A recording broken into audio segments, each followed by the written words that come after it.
From as far back as I can remember, I've had two desires: to be strong and to be a woman. I just never knew how I could have both. Compared to everyone my size, I was the strongest man on the planet. But I felt like the person I was completely constructed. There was a whole bunch that was missing. It was almost like Matt died. I want my boys to be able to be proud of me.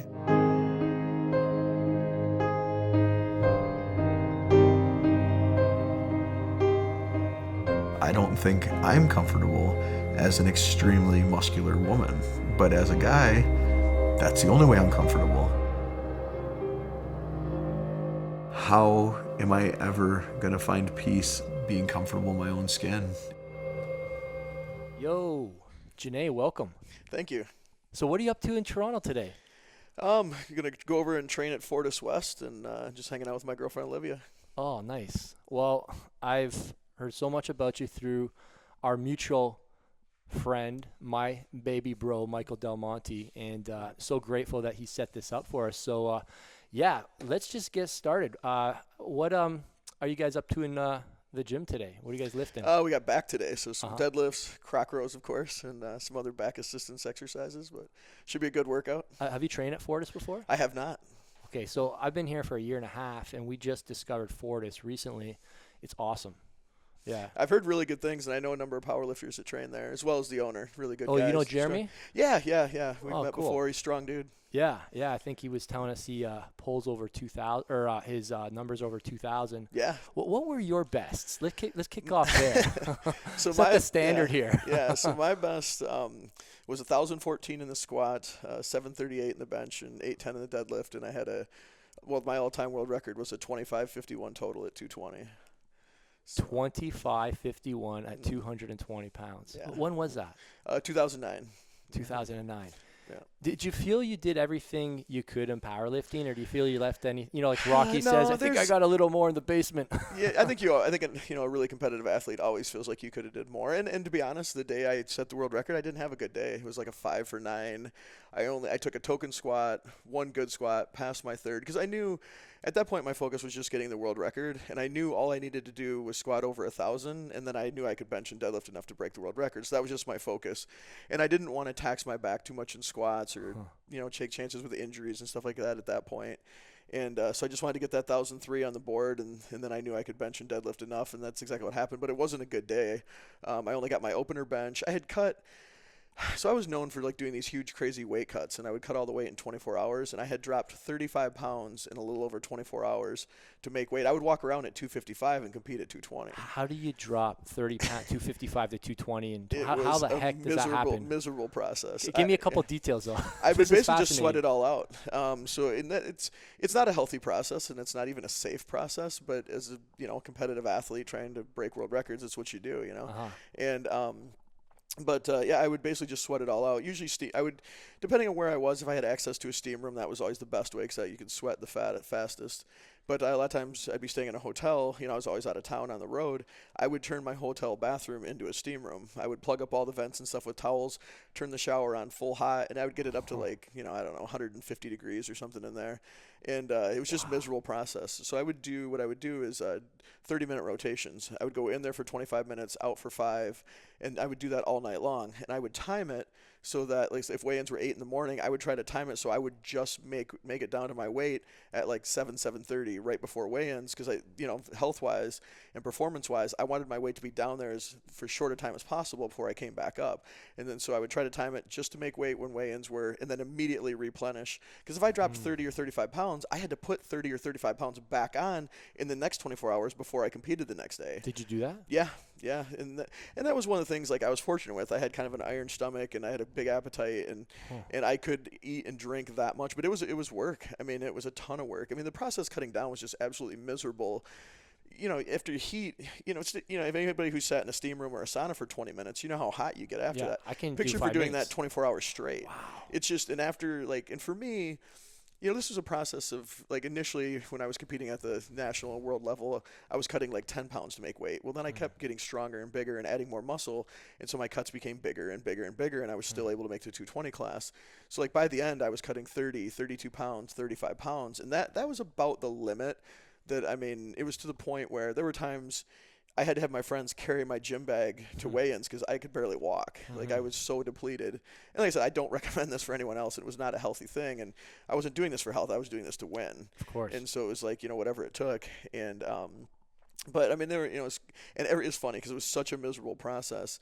Like, for most people, like a 20-pound cut's huge. For me, 20 was just getting started. Like, the work didn't even start until I was over 20 pounds. And mentally, I would just be like, okay, I'm down like 22 pounds. Now it's time to go to work. And that's the last 15. Yeah, and then it was just because then it slows down your rate of your sweating. And what happened when the time I made 35 pounds for the world record, I actually dried out and quit sweating and still had 4 pounds to go. And then I ended up squeezing it out, but it was just miserable. And you're just so exhausted, so depleted. The heat, you're so sick of the heat, and just to mentally be able to force yourself to keep doing that. But for me, it was like once I committed to something, there was no going back. It was cutting weight, and I'm going to be here until I make it, or bad things happen. But so you were committed. There was you were committed. Figure out the rest later.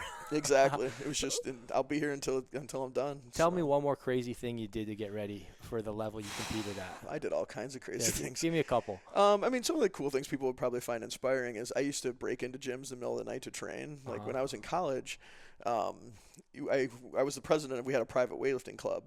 And it was in the basement of the oldest building in campus. It was this cool hardcore dungeon that was, in the basement of this building. It had hot water pipes that ran across the top, and it was like dirty and sweaty, and it was just perfect place for training hard. But the problem was they locked the building up in the evenings. Well, at that time, so I was going to school full time. I was working as an intern in the evenings, and then we were in the process of having a family. So I was married and had a couple kids and a third on the way, and but I would get out of my intern job at like 11 o'clock at night, drive 45 minutes back home, eat, and then I'd train at midnight or 1 in the morning. Well, the building's all locked up. I would pry open doors, climb through windows, whatever I had to do to break into the building to train in the middle of the night.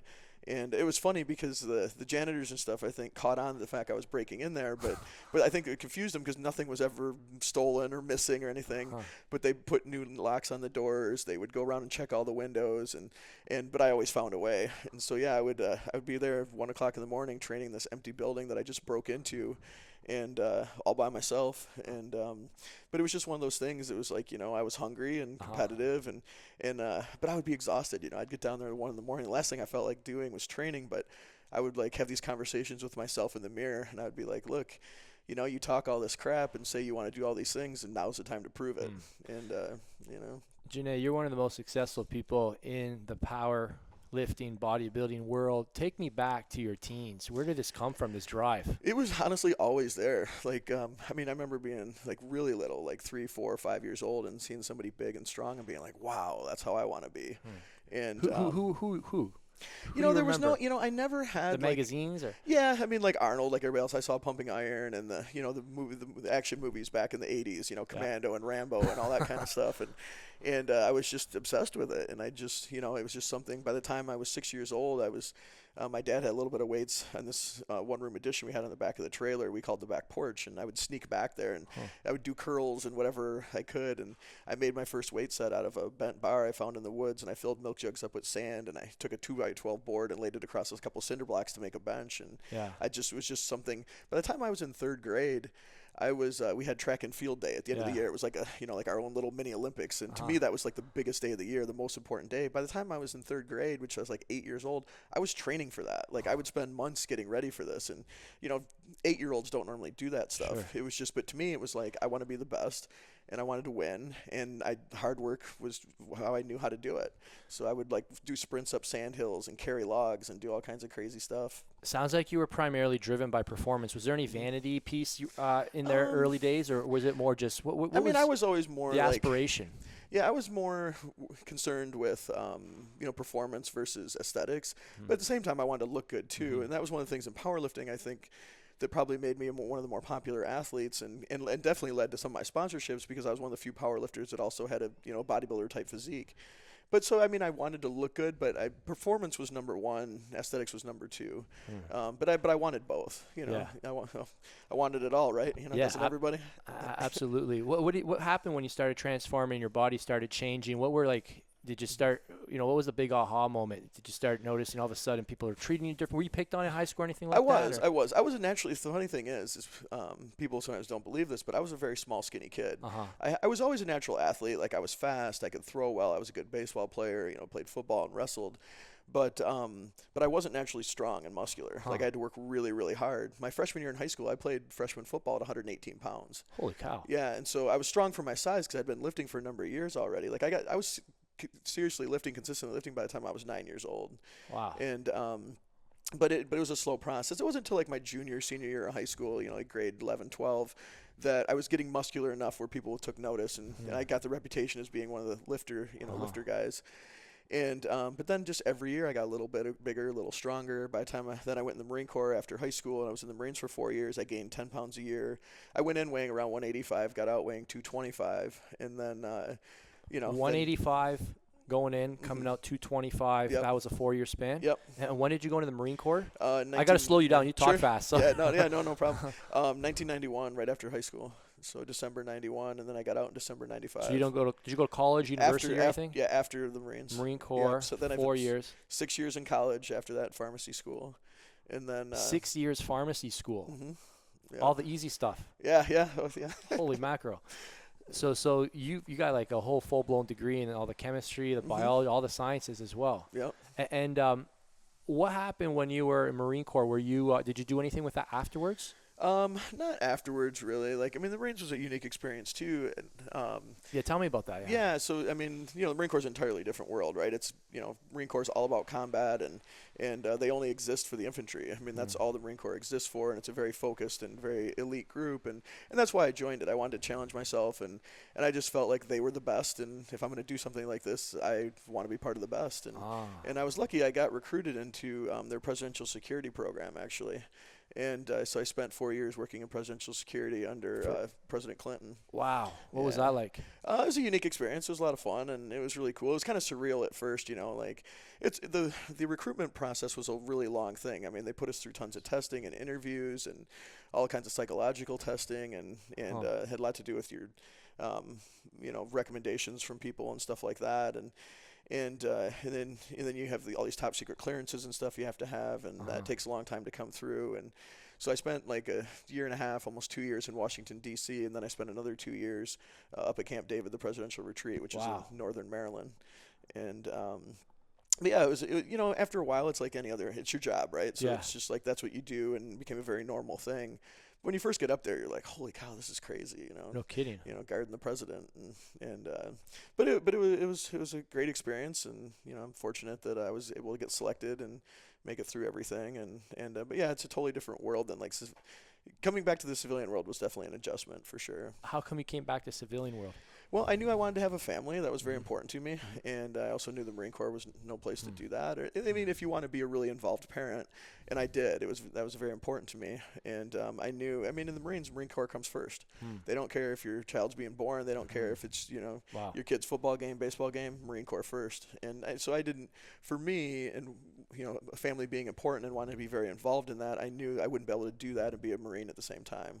Gotcha. And not that people can't, but it's just the kind of father I wanted to be. It would not have been possible. So. And were you powerlifting competitively through this? I was, yeah. So you're powerlifting competitively. So the early 20s. Yep. And then you came back from presidential security into.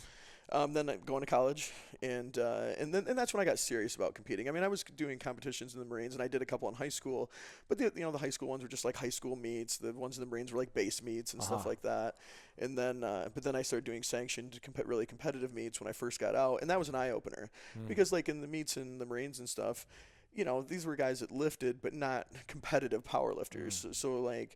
I was winning those meets, and then I got out, and the first meet I went to, I was the weakest person there. Really? And then it was like an eye-opener of like what strength really was. Wow. And so then that opened my mind to all these other possibilities, and like realized like, okay, you got a lot of work to do.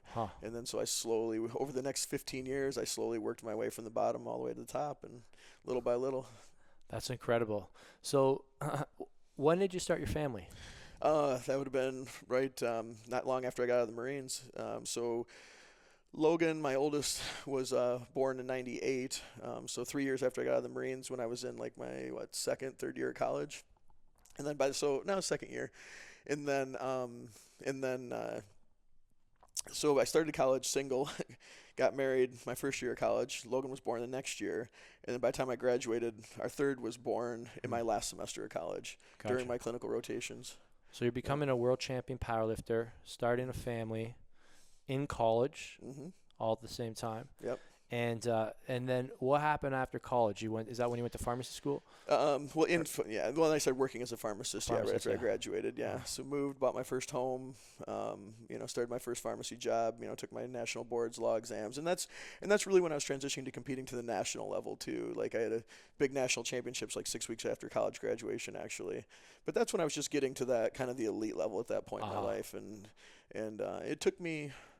Let's see, my first nationals was in 2000, and then it took me 6 more years before I won my first world championship. So I was competing at that level for more than half a decade before. So for 6 years, it took 6 years to ramp up. Yeah, and tell me, what did it take to do that? I mean, a tremendous amount of sacrifice. Yeah. Consistency day in. They just kind of paint a picture for those. What do you remember when you think back to those 6 years? Being that was a primary focus of my life, and not to say like, because some people think that if you're going to be an elite athlete that you can have nothing else, like you can't have a family, or you can't be a good parent, and that's not true. It's just you have to have your priorities in order. And for me, I mean, lifting was more important than a lot of things in my life. And to be honest, lifting was more important than my career. Like at one point I was a pharmacy intern at one place, and the pharmacist there, I was also working as a personal trainer at the time, and I'd go into school full time and then took a second job at a pharmacy.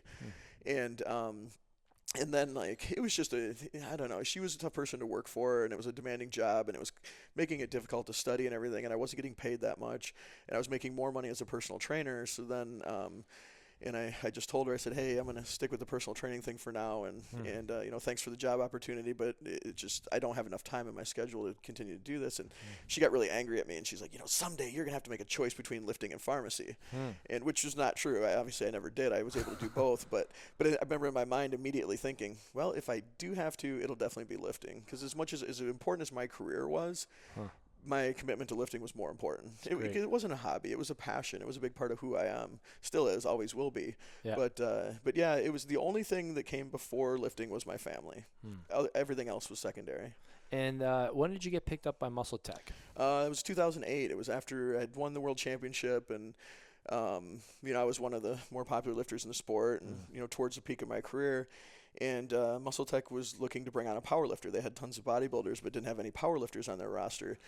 And from what I was told, so they started this whole recruitment process, and they had a guy who was really familiar with powerlifting, and they said, give us, you narrow it down to your top 5, and then we'll take it to the higher ups, and then we'll decide who we're going to pick from that. And from what I was told, that they narrowed, I was in that 5, and then my YouTube videos were part of it, my physique was part of it, and they just liked my attitude, and I was known as a very intense, very tough lifter, and they just felt, I guess, that I was the most marketable, and so they just called me up and said, hey, we're looking to bring on a powerlifter, would you be interested? And I was like, of course.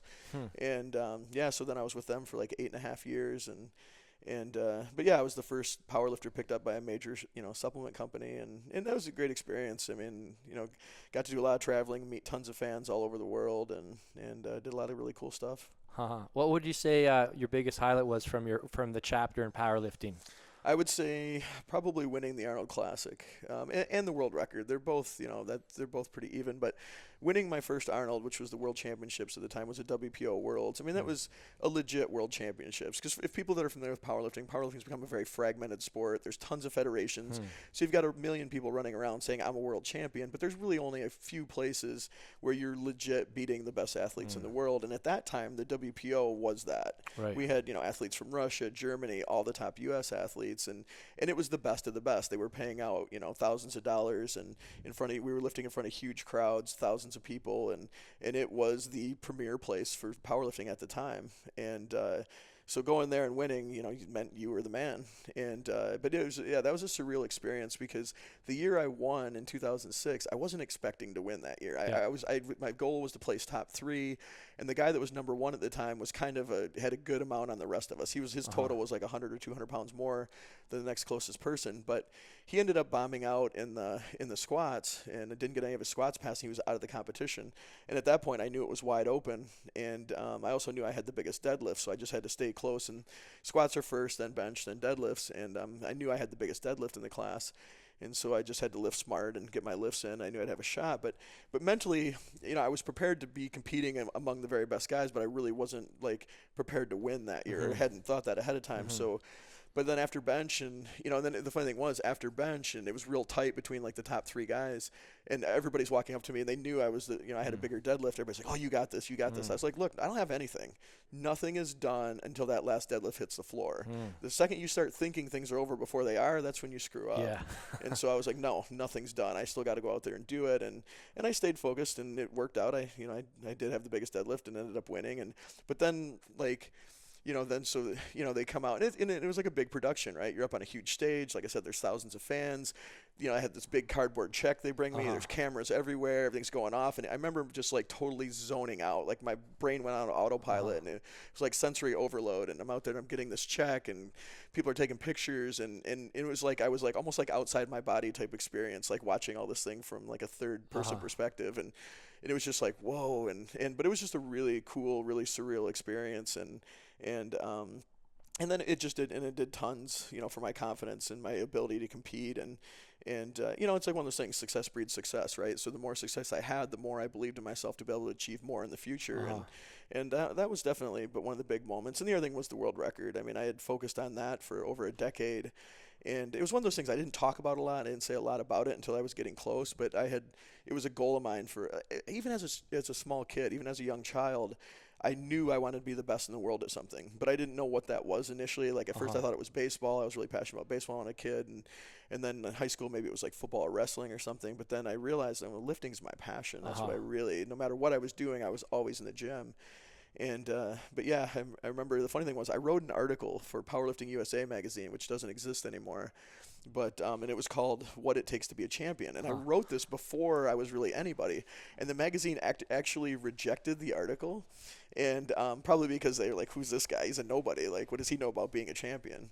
And but yeah, then it was funny. And then years and years later, when I left the sport, I was number 1 in the world all time. But yeah, that was a huge goal, and when I finally achieved it, it was. But the funny thing is that nobody thinks about is that you're so focused on this goal and so focused on what you want to achieve. When it happens, you don't think about what afterwards. And so when I broke the world record, then it was like, what now? Like it was this letdown. Like now, what do I focus on?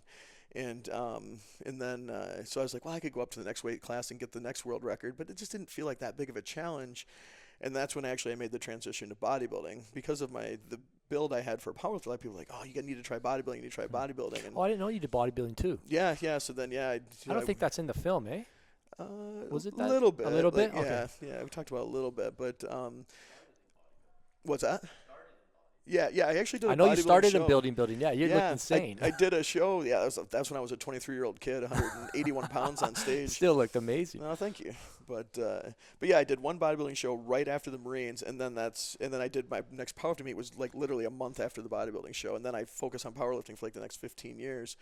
But yeah, then I went back to bodybuilding. I won the Michigan State Championships, competed at nationals, but then, as I'm sure we'll probably get into shortly, that's when transition and everything kind of came in, and kind of my lifting career kind of got stalled, and I had a lot of other things going on to focus on. All right, before we talk about transition, how did you and Mikey meet? So for those listening, my brother Michael is the individual who documented your transition for over 2.5 years, I believe. Right.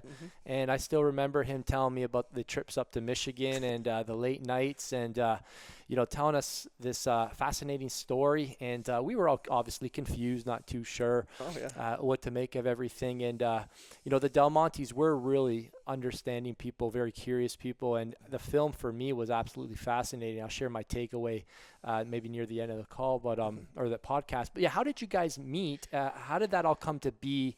Bring us to that. So what happened was an interesting story and kind of funny how just people know each other and how things work out. But So Brian Hunt, who's the videographer for the documentary, had actually shot me doing some freelance work for Muscle Tech, like about 6 months or so before I got outed. And we had dinner together afterwards, and he's a really good guy, and we kind of talked a lot. And then so then after I got outed in July of 2015, he contacted Michael and said, "Hey, hang on, outed from as being transgender." Okay, outed by who? This guy Louis Marco that runs like a YouTube like gossip type vlog. Oh, yeah, I know that guy. So he outed me as being trans, and it went viral, and it turned my world upside down for a while. Oh, okay, so he brought it up on YouTube, and then all of a sudden that went viral. But your close friends must have known, like your lifting buddies out, and everything. Fortunately, I was already out to my family and friends for like a decade. It was a slow process, and I slowly told people over a period of years. But I had started coming out to people like 10 years before that, and I was very open with my 3 sons. They knew their whole lives. I told them when they were very young. So the people that were important to me and close to me all knew. But then also I was out to some of my sponsors, not Muscle Tech and not some of the big ones, but like some of them that I was closer to, EliteFTS.com. Dave Tate and like Jim Wendler when he was with them. I was out to those guys, and they were very supportive and very cool, and they had known for a long time. But and then at the elite level, like the guys I was competing with at Worlds and stuff, they all knew because I was pretty open about it. That's as open when as I could be. Your fingernails. Done. Like sometimes I would do stuff like that, but I never showed up at meets. Like no one actually saw me in person. Sometimes I would share pictures and stuff. How did they know? I was open about it. Oh, okay. And because a lot of these guys were my Did good they bring it friends, up, too. or you just tell them? Or initially it was a really scary process, right? Because I was known as this kind of ultimate alpha male type person, right? The ex-Marine, the champion powerlifter, and I was like this, and not just a powerlifter. I was like known as this crazy intense, like the craziest of the crazy guys. Yeah. And sticky nails in your biceps. Holy cow. And so I started, but it was something that I'd been dealing with since I was a young child. I knew I had these feelings by the time I was 5 or 6 years old, but I was terrified to tell anybody. And so then I slowly, but basically by the time, this is about the peak of my powerlifting career, it became one of these things I just couldn't suppress any longer, and I had to start dealing with it. It was tearing me apart. And so I slowly started coming out to the people closest to me, and it was so hard initially. I was so terrified. I was terrified of their reactions. I was terrified, am I going to lose my friends? Is my family going to reject me? What are people going to think? And what happened? What happened? Well, fortunately, my friends, were very, very good and very supportive, and initially it was a shock to everyone. No one saw that coming. Like I said, I was known as this like ultimate, really alpha male. And so then, but I was so terrified. And one of my first close friends, this guy Chad Walker, who was one of my training partners and longtime friends from college, it took me 3 months to tell him of like partial conversations, of having these deep conversations and kind of hinting at it, and but I couldn't even bring myself to get the words out. Like I was so afraid of what were the words. Yeah, I mean, in the end, it was just basically telling him that I was trans, but I would, talk about, well, I'm different. There's a lot about me you don't know, kind of things. I think this is like one of my very best friends. Gotcha. I was the best man in his wedding, and and he's just like, look at me like, dude, I don't know what you're gonna tell me, but it doesn't matter. But I'm thinking, dude, it might, and I had no idea how they would react, but fortunately, I haven't lost any of my friends. Everyone was very supportive. A lot of them were shocked. Some of my friends thought it was a practical joke, like I was pulling some kind of prank. That's how how much this seemed to them like to be absurd. Like there's just no way it could be you. And one of my friends, after I told him, it was over the phone, and he lived a few hours away, and then he started calling all my other friends that I told him I'd already told, and he's like, come on, you guys are messing with me. There's just no way this is true. And they're like, no, dude, it's legit. It's legit. How many messages would you say you get a day, just out of curiosity, from people saying how inspirational you kind of leading the way, showing, I wouldn't say it wasn't that bad, but it doesn't sound it was as bad as you thought it was. Would that be safe to say? In some way. It depends. I mean, it depends. We're talking about the people closest to me were very supportive, but I mean, when I got outed publicly and we're out to the fan base and, everyone, that was... I want to talk about some of those repercussions, by the way. Continue. Yeah, so it's been a mix, there's, I would say 50-50. There's been a lot of support, but then there's been a lot of hate, and so my own family has a really difficult time with it. There's, aunts and uncles that don't really talk to me anymore. I've been uninvited to weddings and not welcome at holidays and stuff like that. But then, like I said, the people that matter to me most and are closest to me have been awesome. And most importantly, my 3 sons are amazing and support me 100%, and that's the most important thing. Your boys are so cool. Thanks. Your boys are awesome. They were the highlight of the film. You know, just watching the film, it just, oh my God, they're so warm. The relationship you guys had was just so, like, it just almost tears you up just watching it. Yeah. I mean, like I said, I'm very fortunate, but it was always important to me to be a really good parent and be, have a very good relationship with my son. So I worked really, really hard on that. But a big part of that was me being open and honest with them. Me telling them at a really young age. They knew their whole lives growing up. Number one, they knew I would never lie to them about anything. If I'm going to be open and honest about this, there's nothing else I'm going to hide from them. Yeah. And then also, it just, it built that bond, that trust, and then it also helped them be open-minded and accepting of others' differences, and that was a huge thing. Like, for them, it's always been part of me, so that's the only way they've known me. And but then it's helped them, like, just realize, hey, people are different, life's complicated, and it's okay. Not everyone has to be the same. You know what? That was one of the big things from watching the film, because I never knew, do I have to have a stance? Do I have to have an opinion on this? And the film was just so reassuring that I don't need to know. No. I think after the film, I said, I'm a little confused. What do I call you? And you go, oh, don't worry, I'm confused too. It's not a big deal. It's okay to be confused. Yeah, because that was so reassuring for me that I don't have to be in a camp or anything like that. But I was never comfortable with my own image in the mirror. I didn't recognize it at the time, even though I knew I had these feelings. I didn't realize it was because seeing these masculine things never felt right to me. But I thought I was very unattractive. I thought I was very ugly. I thought no one would ever be interested in me. And I just accepted that. And I remember looking in the mirror and saying, hey, dude, you know what? You're ugly. No one's ever going to be attracted to you. Focus on sports. Focus on school. Do the things you need to do. Don't worry about that. But it was because there was such a disconnect of how I felt on the inside and what I saw on the outside. And so the facial surgery was huge for me, just to feel some peace and finally feel like it's just basically an external representation of an internal feeling. So it just allowed me to the outside to more match my inside. And that was a huge step for me and really important. It helped a ton. Yeah. Yeah, I feel so much better now. Is there anything else you want to do? Yeah, I mean, there's still, so my hair, just from being older and other things, has thinned a lot, and it frustrates me that I can't grow my hair out. I'd like to have it in a more feminine style or, gender neutral maybe some days because, one thing that's complicated, too, is that, like I said, I don't fit neatly in any boxes, and even though I identify as a transgender woman, I also identify as non-binary and gender fluid, which for people that aren't familiar with those things just kind of means I don't fit neatly in a box. And non-binary means I exist outside of that binary, meaning just male and female world, and then gender fluid, meaning there's a degree of fluidity. There's some days I feel more masculine. There's some days I feel more feminine. And I know that sounds kind of crazy, but it's just who I am, and it's just how it works. And as much as I've struggled with it, it's just this is me, And I'm just finally at a point in my life where I don't care what other people think, and I'm just going to be me and do what makes me feel good. And some days I'm very, very feminine, and some days I look more masculine. Like today, as we're sitting here, I mean, my nails are painted, and I walked in with a purse, and I'm wearing women's tights and a tank top, but I look more masculine than, right now I'm about 240 pounds at probably around 9% body fat, and my hair's short, and, most people would consider I look very masculine. Did you say 250, 9% body fat? 240 and about 9%, yeah. Holy cow.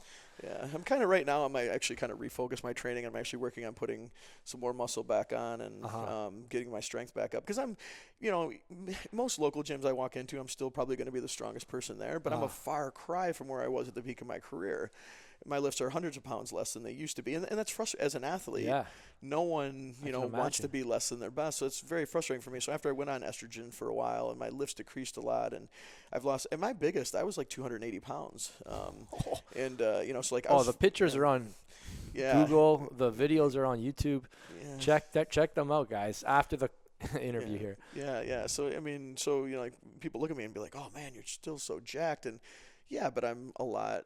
Not nearly compared to what I used to be. So that's hard for me as an athlete. Yeah. I'm going in and, maybe, like yesterday I did some reverse band benching, worked up to 5 plates for a triple on bench. So, roughly 500 pounds for a triple. But back in the day, that was a warm up. Yeah. So it's. Can I tell a funny story? When sure, Mikey was lifting with you, and he was just, Mikey's new to this world asking you, hey, so what's a good deadlift? And you're like, 405 is kind of like a good starting weight. And I'm like, well, I guess I can't work out with her. 405 is a good starting weight. Yeah, I mean, it's all perspective, right? Yeah. Like, I mean, for new people in the gym, that's great. That's huge. Yeah. But then, like, if you're talking about, I competed against the strongest people in the world. So to me, unless you're talking like a grand, then it's, a grand. Yeah. I never use that word, a grand, in the gym. Hey, so how did you? Do you mind me asking? How did you and Olivia? Is it Olivia or Olivia? Olivia. Olivia. How did you guys meet? Actually, we met at the film festival here, Hot Docs in Toronto. Oh, cool. In the spring. And she came to see one of the screenings and hung around afterwards, and we talked a little bit, and then we'd message each other a little bit on Instagram after that, and then and I had no idea if she was interested in me. When I first saw her, I was like, damn, she's pretty cute, and I was definitely interested right off the bat, but I had no idea if she was interested in me being as complicated as I am, and I had no idea. And then but then she sent me a message this summer, and when I saw that, I was like, you know what, screw it, I'm just gonna start flirting with her and see where it goes, and so I did, and she. So have you been up to Michigan? Oh yeah. How long have you guys been seeing each other? Since this summer, since August. Oh, cool. And so it's going really, really well. And she's an amazing person, and I'm very, very lucky that we met. And I assume you live together. Live together. Yeah. Live together. Yeah, I could tell you're in great shape as well. Yeah. She competes in the Firefit Championships and actually just won the Canadian Nationals about a month ago. And oh, cool. And set the Canadian world record. And oh, wow. Yeah, she's an elite athlete, very good athlete. So so we totally have that in common, and but no, she's an amazing girl, and really happy, and it's just it's like I said, for someone like, I mean, relationships are tough for everybody, right?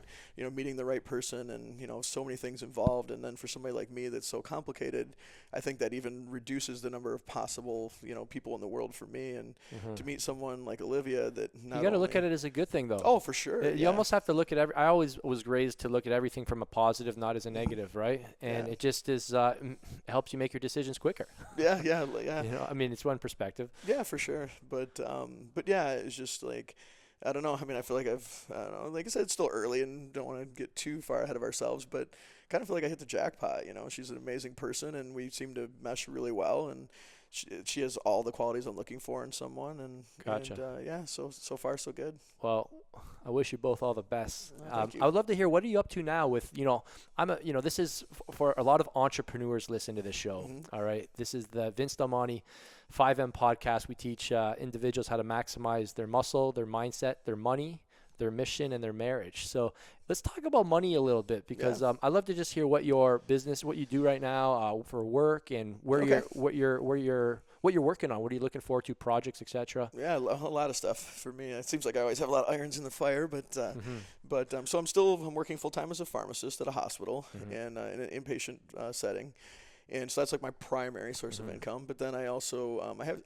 I have a number of clients, but I've kind of scaled back on that due to time and stuff as far as like training and stuff. So I still write diets and training programs. But then, I got a lot of stuff going on with the documentary. I'm doing a lot of speaking about sexuality and gender. I speak at colleges, universities. I'm actually doing a tour here in Australia, New Zealand, in February. Oh, cool. Where I'll be out there for 10 days speaking. And then I'm also working on my autobiography. And, good for you. Yeah. You got a publisher? We haven't negotiated that yet. I mean, I published one book before, so I have some connections in that world, but that's something I'll work on with my manager. Well, when your book comes out, I'll buy 50 copies and gift them. Awesome. I appreciate it. Yeah. So those are exciting projects, and but a lot of it, I'm just the activism, education, a lot of it to do with my passions, lifting and stuff related to the transgender world, even with women's rights and female athletes and stuff like that. So all those kind of things. Are you competing right now, or I'm do not. You want to? Well, I always want to, right? Like yeah, an athlete, I understand. Yeah.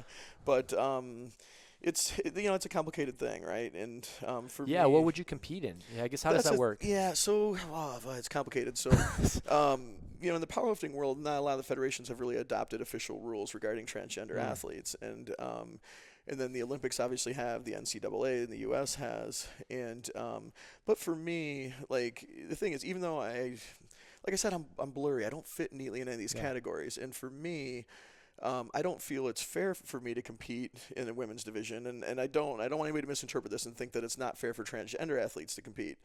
because it is, and at least that's what the research shows us so far. Transgender athletes have been able to compete in the Olympics since the 2004 Olympics in Athens, and so far not a single one has medaled, won gold, broken any records. So there's a lot of misinformation out there. They make it sound like trans women are dominating sports and stuff. That in reality, that has not happened.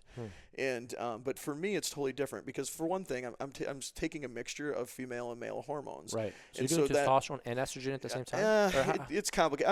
I'm still working with an endocrinologist. We're trying to figure things out. Like I said, I don't fit neatly in one box, so I'm trying to figure out what makes me feel most at peace and what allows me to still achieve my goals. And so there's, I'm still experimenting with those things. But but that alone, the fact that I'm still using some male hormones would not make it fair for me to compete in a female division. But it's complicated. And so the struggle's still there too. Sure. Well, it's kind of like so where I'm at and what I've realized. This is what I'm curious about. Yeah, right. Because it's crazy and a lot of people aren't familiar with this stuff. So what it is that I don't fit neatly. It's and the problem, the struggle for me was you feel like you have to pick, right? I got to be male or I got to be female. And if I got to be female, then I have all these other things pushed at me, right? I need to look a certain way. I need to act a certain way. My body needs to look a certain way. So like when I first decided to transition, I dropped 72 pounds. And this is muscle that I spent decades building and working for. And so I went from 272 down to 200 in a period of about 4 months. And and then I'm thinking, well, I'm gonna I want to have this perfect female body and do all this stuff, and because for me, I don't do things halfway. Like it's 100% or nothing, right? Like that's kind of how I am. So if I'm like, well, if I'm going to be a girl, I'm going to do my best job I can to be the best woman possible. But I've had all these pressures from society, right, and the media and all this stuff of what a woman is supposed to be. Well, and they tell you right up front, a woman's not supposed to be this huge muscular person. And so I thought, like, I have to lose all this muscle and everything in order to be a woman. And but then I'd get down to like 200, and I had planned to lose a lot more than that. But then it starts really bothering me. I'm losing so much strength. I'm losing so much size. And all this stuff I worked really hard for. But then it's confusing. I'm like, well, gosh, I have all these feelings, and I feel like I need to be female, but now I'm getting smaller, and instead of making me happier, it's making me feel more miserable, and so it was really confusing, and so then I was going back and forth, and I'd like bail on that, and then go back to lifting really hard, and then start getting more masculine again, and then that would then it's just back and forth, and that's kind of where a lot of it was. You see that somewhat in the documentary, and I think one of the things that fascinated Michael about my story was someone like me trying to conform to these feminine ideals, but so what I've realized is I just try to focus on being me. Don't worry about masculine, don't worry about feminine, don't worry about what a woman's supposed to be or a man's supposed to be, or like all these things we're told, and instead just focus on being myself. And so that was, so that's kind of just where I'm at. Like I try not to think about those things, and like right now, like my nails are painted because that makes me feel good, and I like it, and and I wear primarily female clothing or what's designed for females, and but I'm still like I'm big and muscular because that makes me feel good, and that's what I like to be, and some days I present much more masculine like I look now, and then versus days like when you saw me at the documentary, I looked I dressed very feminine, and and I wear makeup and I wear wigs, and I do want to grow my hair out, but it's just like I said, I really try hard not to think about what is supposed to be and just allow to be what is. And because I think we all fall prey to that, right? Like like guys growing up, well, a man is this and a man is that. A man doesn't show emotion. A man's tough, and you got to be this and be that, and that's great if that's who you are. But if it's not who you are and you're trying to force yourself to be something different, you're always going to be miserable. And the same thing with women. Women are told like what do we see? What happens when little girls right away? Oh, sweetie, oh, honey, like, oh, be careful, don't hurt yourself. Where the boys like, oh, you got to be tough. Don't show emotion, don't cry, and there's all these things pushed on us from a very young age, and we don't even realize it, and people that are doing it don't even realize what they're doing. But with little girls, they're stressed so much their looks. It's all about their looks, right? What do you tell a little girl? Oh, you're so beautiful, you're so pretty. And what kind of message does that send? It's telling them that the most important thing about them is how they look.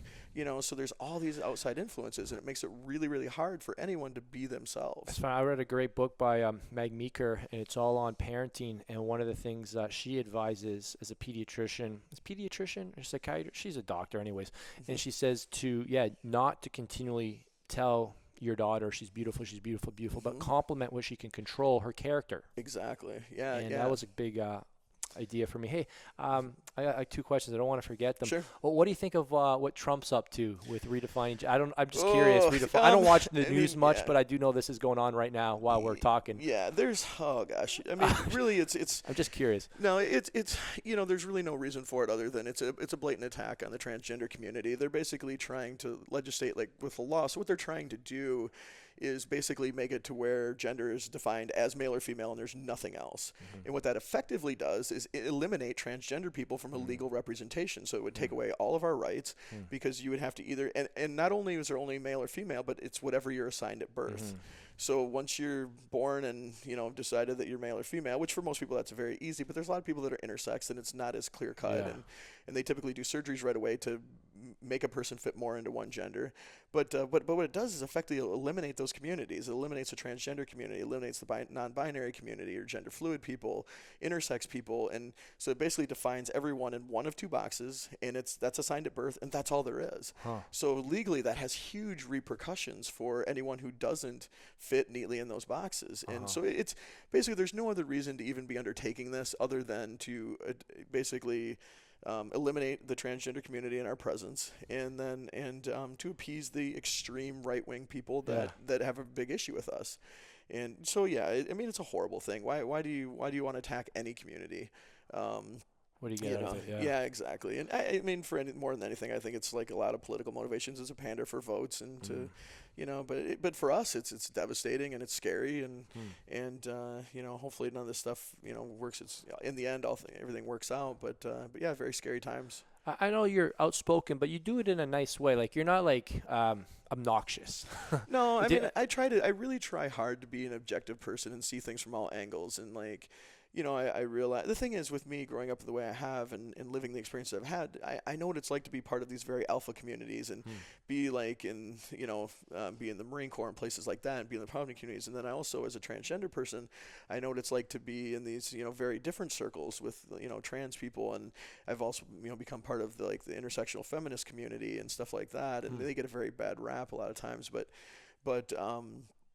I've seen things from a lot of different angles, and I know what it's like to experience life as an alpha male. I know what it's like to experience life as a transgender person. Because the thing is, so, as a muscular white male, there's a lot of privileges, and you get treated very differently than especially being a non-passing trans woman.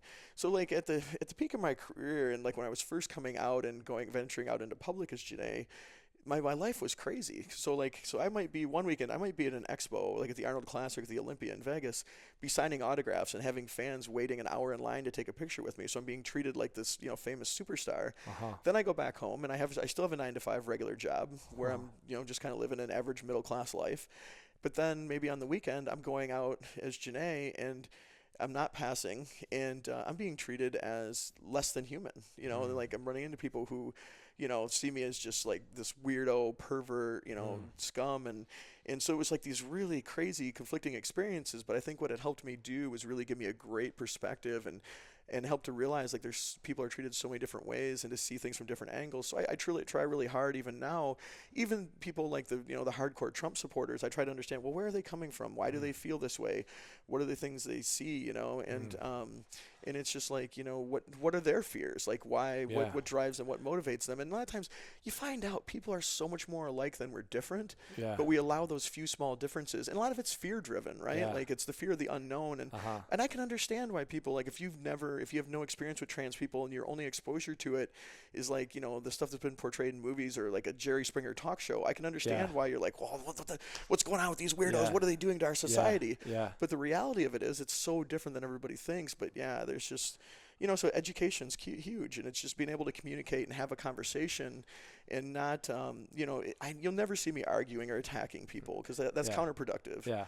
So I try hard. I try hard to keep an open mind, and that's a lesson for everybody. Rise up, everyone. Rise up. Stop attacking. Stop sending insults. What are you doing? Going for tit for tat, back and forth. Where are you guys getting?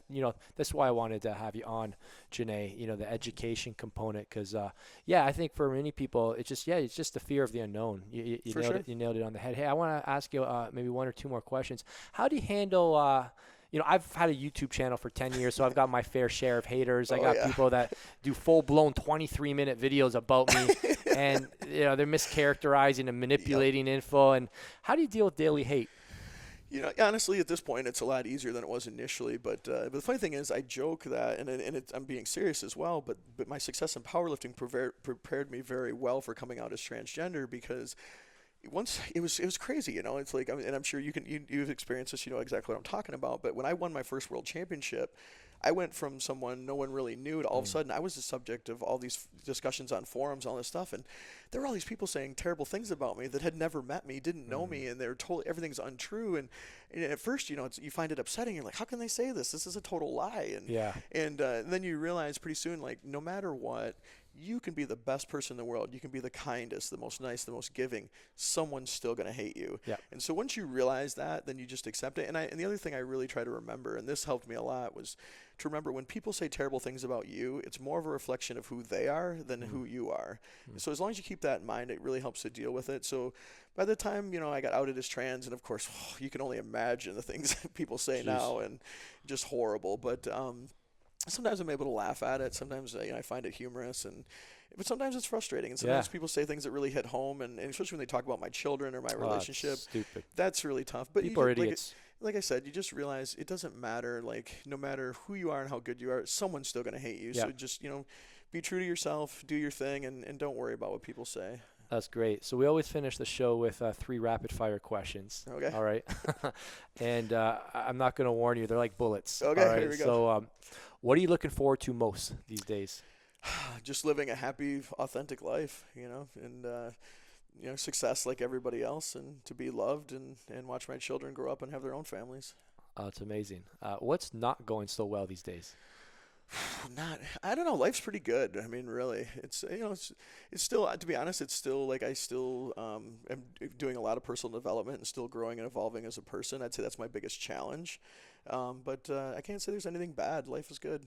Awesome. And what are you looking forward to most? Looking forward to the future. I mean, in so many ways. I mean, my relationship with Olivia, my boys growing up and becoming their own young men, and just, you know, my future successes, and hopefully the people I'll meet and the relationships I'll form. Yeah, the film is absolutely outstanding. So make sure you, when you can, watch Transformer, and send Janae some love. Send her a message. Tell her what you thought about the podcast here today. Janae, is great having you over here. Olivia, pleasure to meet you as well. And you guys enjoy the rest of your trip in Toronto. Thank you so much. It's been a pleasure. Thank you.